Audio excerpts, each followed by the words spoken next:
Rebonsoir à tous. Nous allons poursuivre avec l'entraîneur de l'équipe nationale de Côte d'Ivoire, M. Emers Faé, après cette rencontre qui a opposé la Côte d'Ivoire à l'équipe nationale du Nigeria pour cette finale de la 34e édition de la Coupe d'Afrique des Nations Total Énergie Côte d'Ivoire 2023. Avant de démarrer, s'il vous plaît, rappel d'usage, merci de mettre vos téléphones en mode silencieux, en mode avion ou carrément éteint, pour ne pas perturber la suite de cette conférence de presse. Et je le rappelle encore une fois, pas de live tout au long, live et streaming tout au long de cette conférence de presse. La première question, coach. Bien heureux, quelle lecture faites-vous de la compétition? De la compétition? En général. La compétition en général, elle était extraordinaire. Hein. C'était une compétition où il y a eu beaucoup de suspense, beaucoup de retournements de situation, beaucoup de buts, beaucoup de spectacles. Je pense que la Côte d'Ivoire peut être fière de sa CAN parce qu'elle a été belle, elle a été riche. Elle nous a réservé beaucoup de surprises, beaucoup de rebondissements. Donc vraiment, je suis content pour le pays d'avoir su organiser une CAN comme ça. Prends la première. Ça marche. Mustapha Kessous, Le Monde. Ça fait plusieurs matchs, j'arrête pas de vous interroger sur le côté irrationnel de votre parcours, mais permettez-moi, et je m'excuse du jeu de mots, mais là, ce que vous vivez, c'est un vrai conte de Faé, là. C'est plus qu'un conte de fées. C'est plus qu'un conte de fées, franchement, j'ai du mal à réaliser encore qu'on l'a fait. Quand je repense à tout ce qu'on a vécu, tout ce qu'on a traversé, pendant la compétition, les moments difficiles, les moments où on a été mené, le moment où on est revenu à la dernière minute, c'est extraordinaire. C'est une chance énorme. On est des miraculés. On a été chercher la coupe parce qu'on n'a rien lâché, parce qu'on s'est battu jusqu'au bout et on a montré qu'on était des hommes et qu'on savait rebondir malgré les coups durs. Prochaine question. Bonsoir coach. Jean-François Boudy du journal Le Goléador. Tout à l'heure, vous disiez que c'est plus qu'un conte de fées. Mais j'aimerais vous demander, la Côte d'Ivoire organise la CAN, ça fait 40 ans. Aujourd'hui, sa première CAN. Vous avez aujourd'hui écrit l'une des plus belles pages de l'histoire du football ivoirien à 40 ans. Quel est le sentiment qui vous anime? J'arrive même pas à mesurer ma joie. Franchement, c'est énorme. C'est énorme ce qui m'arrive. Je rêvais de gagner la CAN en tant que joueur. Je ne l'ai pas fait. Je n'ai pas su le faire. Et là, j'ai eu une opportunité de le faire en tant qu'entraîneur. Et malgré le fait que c'est arrivé dans des circonstances particulières, hein, bizarres, parce que le jour de mon anniversaire, je dois encaisser le départ de Jean-Louis, que je félicite aussi, parce que c'est aussi sa victoire. Et prendre l'équipe alors qu'on n'est pas sûr d'être qualifié encore. Donc ça a été un anniversaire particulier, mais voilà, par la grâce de Dieu, on a eu une deuxième chance. On l'a saisi à fond, on a joué notre coup à fond et on n'a rien lâché pour aller chercher la coupe. The lady. Alors, Christelle Kouassi, à Plus-Ivoire. J'aimerais savoir, coach, champion d'Afrique. Je suis juste là en face. Ah. Félicitations, coach.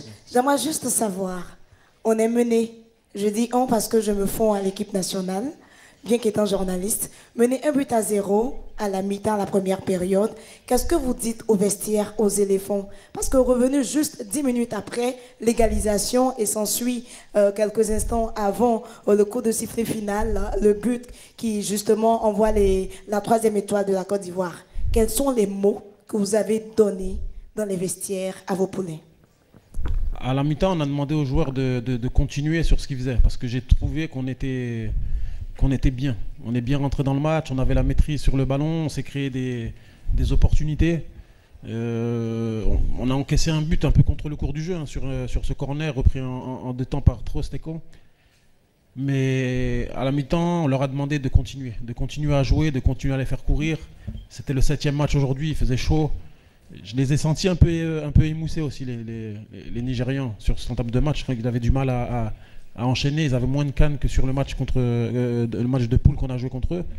Donc on a demandé à nos joueurs de continuer à insister, de continuer à faire courir le ballon, de les épuiser au maximum, parce qu'on savait que si on les épuisait, tôt ou tard, ils allaient laisser des espaces qu'on allait pouvoir utiliser.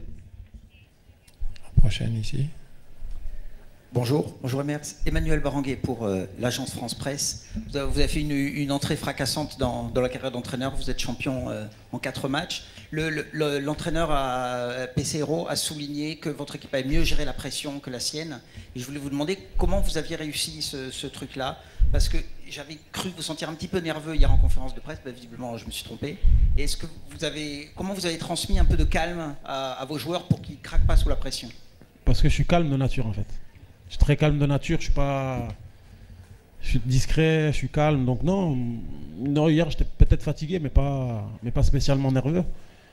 Et on a aussi, il faut souligner, on a aussi des joueurs d'expérience, hein, des joueurs comme Max Gradel, comme Serge Aurier, qui ont gagné la CAN déjà en 2015, qui ont énormément d'expérience. Il y a Willy Bolly aussi, même si il était blessé ce soir malheureusement et qu'il était en tribune. Mais tous ces joueurs-là nous ont permis, nous le staff, d'apaiser et de gérer justement la pression d'une finale. Je savais que sur cet aspect-là, on allait avoir un avantage quand même sur le Nigeria, parce qu'ils avaient moins d'expérience que nous, en tout cas expérience de jouer des finales. Et quand on sait que jouer des finales, c'est des matchs particuliers, je pense que sur cet aspect-là, on était supérieur.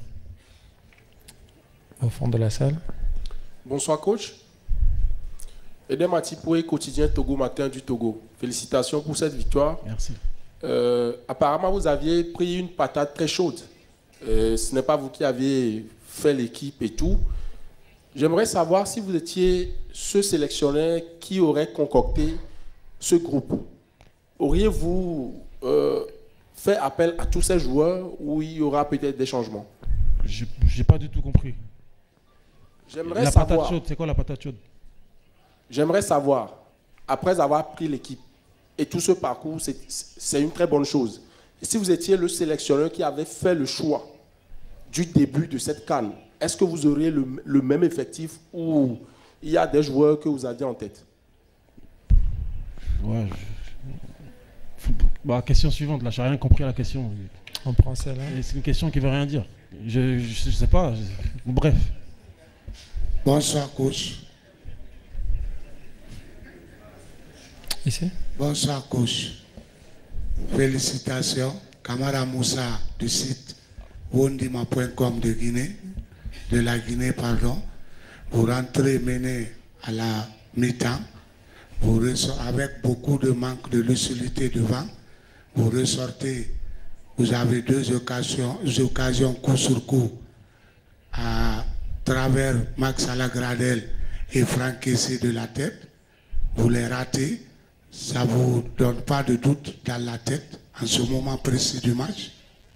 Non, parce qu'il restait beaucoup de temps. Je crois qu'on était à la 55e. Il restait beaucoup de temps. On avait la maîtrise quand même sur le match.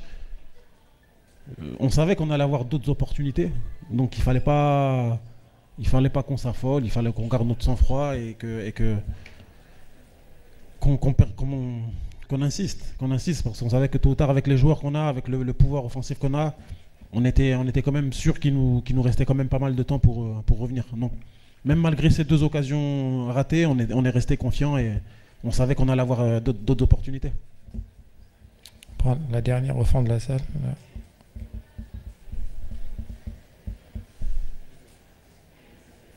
Ici.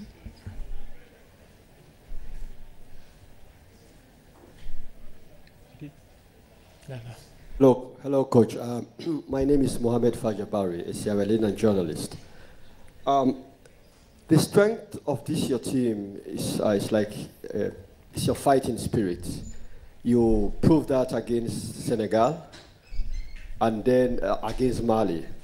And in fact, when you are 1-0 down today, I told one of my friends, sitting close by me, I told that person the match was not yet over because your strength is your fighting spirit. So I just want to know what is the secret behind this your fighting spirit?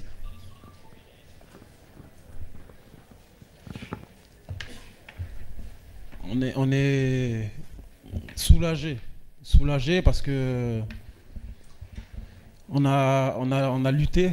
Ça a été très très très dur de relever la tête à chaque fois après les matchs de poule. Ça a été très très difficile de relever la tête et de se remettre sur le droit chemin. Et à chaque fois qu'on a eu nos matchs contre le Sénégal, contre le Mali, ça a toujours été compliqué. On a toujours été obligé de revenir après le score. Donc mentalement, physiquement, on a toujours dû puiser dans nos réserves. Mais soulagé aujourd'hui parce que au moins on sait qu'on n'a pas fait tous ces efforts pour rien et que on a respecté le football. Parce que sur la phase de poule, on était complètement à côté de notre plaque. Hein. On est passé proche de l'élimination, proche de l'humiliation. Et quand on nous a donné une deuxième chance, on a fait preuve d'humilité et on s'est battu pour que cette deuxième chance, on ne la gaspille pas. Donc ce soir, je suis vraiment, vraiment soulagé et content d'avoir fait tout ce chemin depuis les matchs de poule. Merci coach, encore une fois félicitations pour ce parcours. Merci à tous, c'était un plaisir. À très vite. Merci. Merci, bonne soirée.